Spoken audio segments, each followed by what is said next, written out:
Accounting hero to zero series में अब हम करेंगे जनरल एंट्री 2020 सीरीज, जहां पे मैं आपको 20 वीडियोस के अंदर जनरल एंट्री का एक्सपर्ट बनाऊंगा। तो अकाउंट फॉलो जरूर कर देना, सो दैट आपको सारे वीडियोस मिल जाए। तो सबसे पहला पार्ट है ये जनरल एंट्री होता क्या है। तो देखो जनरल एंट्री का फॉर्मेट कुछ ऐसा दिखता है।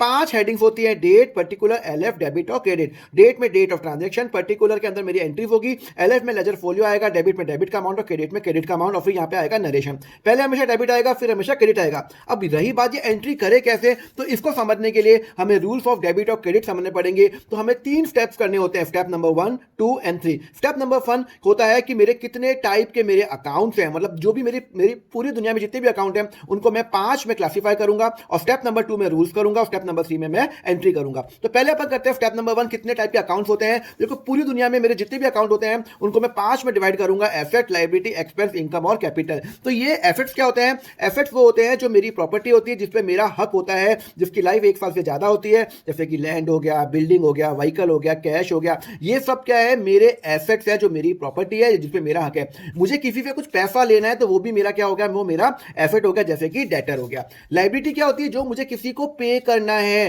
तो अगर मान लो मैंने बैंक से लोन लिया, मुझे बैंक को पे करना है, तो वो मेरी लायबिलिटी है। मुझे किसी को सैलरी पे करनी है तो वो मेरी क्या है? लायबिलिटी रहेगी। फिर आता है मेरा खर्चा। खर्चा जो मैं रोज अपने लाइफ में करता रहता हूं, जैसे मैंने रेंटल किया, इलेक्ट्रिसिटी एक्सपेंस किया, ट्रैवलिंग एक्सपेंस किया। इन खर्चों की खास बात क्या है? इससे कोई एसेट क्रिएट नहीं हो रहा। मैंने रेंटल दिया, खत्म। मैंने इलेक्ट्रिसिटी खर्चा दिया, खत्म। अब मैं उसको रीसेल नहीं कर सकता, तो वो क्या हो जाएगा? मेरा खर्चा होगा। लैपटॉप बाय करूंगा, वो मेरा एसेट है, पर अगर मान लो मैंने इलेक्ट्रिसिटी एक्सपेंस यूज करूंगा तो वो क्या मेरा? वो मेरा एक्सपेंस है। अब यहां पे आ जाएगा फिर इनकम आ जाएगा। इनकम मतलब जो मैं कमाता हूं, जैसे सेल्स हो गया, कमीशन इनकम हो गया, इंटरेस्ट इनकम हो गया, जो भी मैं कमाता हूं वो मेरा क्या आ जाएगा? मेरा इनकम हेडिंग में आ जाएगा। और लास्ट में आएगा मेरा capital, liability toward the owner. अगर मुझे मेरे मालिक को कुछ देना है तो वो मेरा कैपिटल अकाउंट के अंदर आएगा, वो मेरा लायबिलिटी में नहीं आएगा। समझ में आया?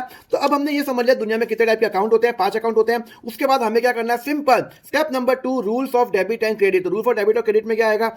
एसेट और एक्सपेंस जब जब बढ़ेगा तब वो डेबिट, जब जब कम होगा तब वो क्रेडिट। लायबिलिटी, इनकम, कैपिटल, जिसको मैं LIC भी बोलता हूं, जब जब बढ़ेगा तो क्रेडिट, और जब जब कम होगा वो क्या हो जाएगा? मेरा डेबिट हो जाएगा। चलो एक एंट्री करके देखते हैं।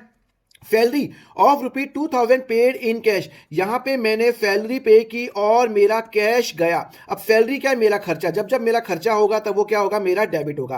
कैश क्या है? मेरा एसेट है, और मेरा एसेट जा रहा है तो मेरा एसेट कम हो रहा है तो वो क्या होगा? क्रेडिट होगा। तो मेरी एंट्री क्या हो जाएगी? सैलरी, डेबिट और टू कैश। ध्यान रखना जो क्रेडिट का जो ऑप्शन होता है वो थोड़ा सा अपन गैप रखते हैं। यहां पे डेट का कॉलम आएगा 2000 एंड 2000। समझ में आया? चलो अगर आपको समझ में आया तो मुझे बताओ इसकी एंट्री क्या होगी, कमेंट करके बताओ। Rent of ₹5000 paid in cash, नीचे कमेंट करके बताओ। और अगर आपको ये पीडीएफ चाहिए तो लिखो नीचे अकाउंट, मैं आपको ये पीडीएफ भेज दूंगा। नेक्स्ट पार्ट में हम करेंगे जब मैं फंड परचेस करूंगा कैश डिस्काउंट में, तो एंट्री क्या होगी उसके लिए फॉलो करो अकाउंट फंडा।